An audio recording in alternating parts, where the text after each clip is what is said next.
Iniciamos o programa voltando um pouquinho no tempo. Vamos falar de quando começaram a aparecer os computadores nas empresas. Uma ferramenta que hoje não sabemos como viver sem.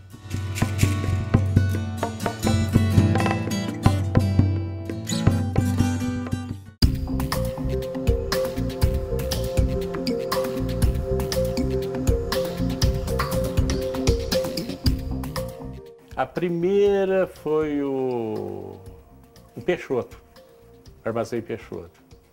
Na época foi um 1/3, era cartão de 96 colunas. É lógico, a universidade tinha antes, era também cartão de 80. E depois veio Alô Brasil, veio... Martins. Martins, ainda depois que eu saí da IBM, eu trabalhei muito tempo no Grupo ABC, 11 anos. Então era feito em birô, lá na CTBC. E então toda a documentação, pedido e tal, então emitia todo o faturamento, mapa de carga, nota fiscal. Aí o pessoal ia e levava para...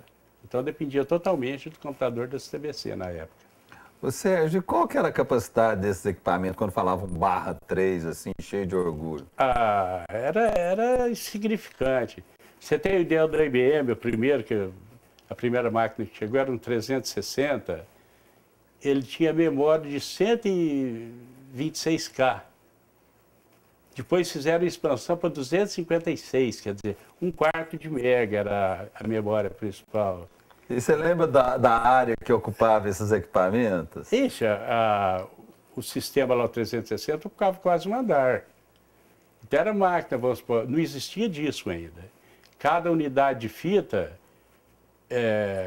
devia ter uns 2 metros de altura, mais de 1 metro de largura, então tinha 6 a 8 unidades dessa, então funcionava, parecia até um parque de diversão.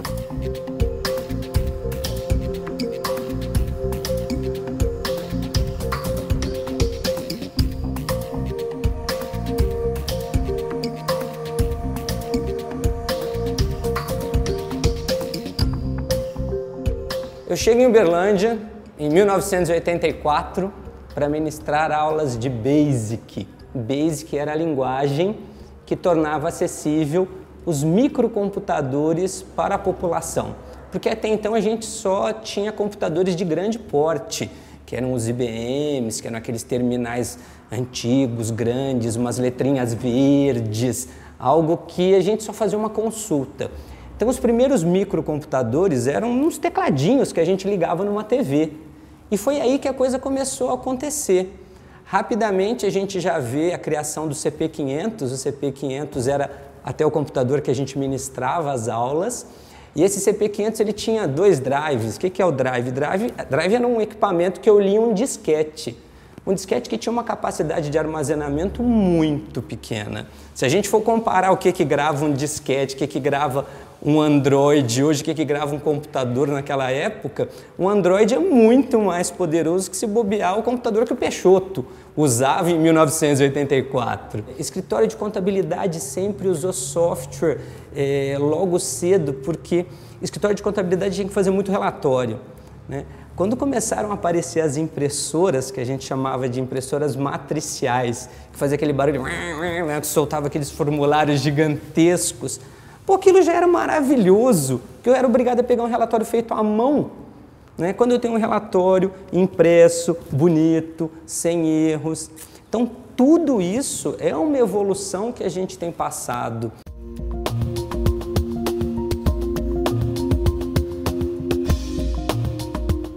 E aí a gente vê a tecnologia começando a crescer em Uberlândia. Uberlândia é sempre uma cidade inovadora.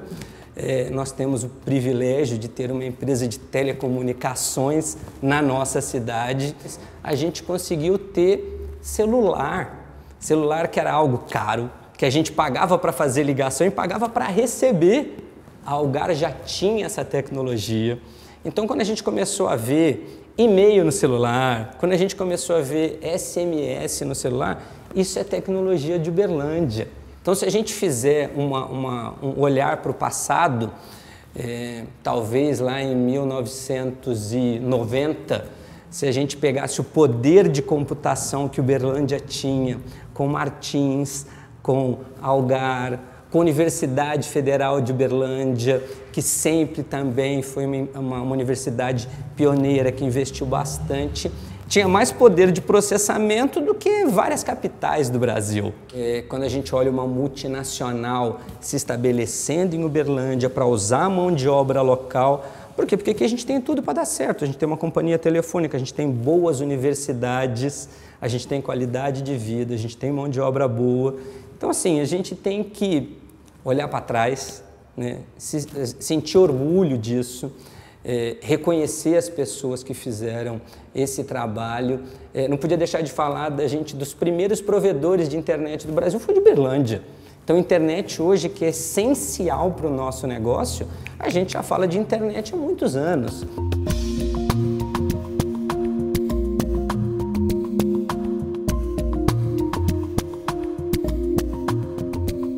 Então, a gente tem que resgatar isso. Então, a iniciativa da Close é louvável. Eu espero que a gente continue cada vez mais falando desse assunto, que vocês possam entrevistar outras pessoas que contribuam para essa história de tecnologia, de inovação, para que isso não fique só na memória, que a gente possa transcrever isso para imagens, fotos e por aí mais.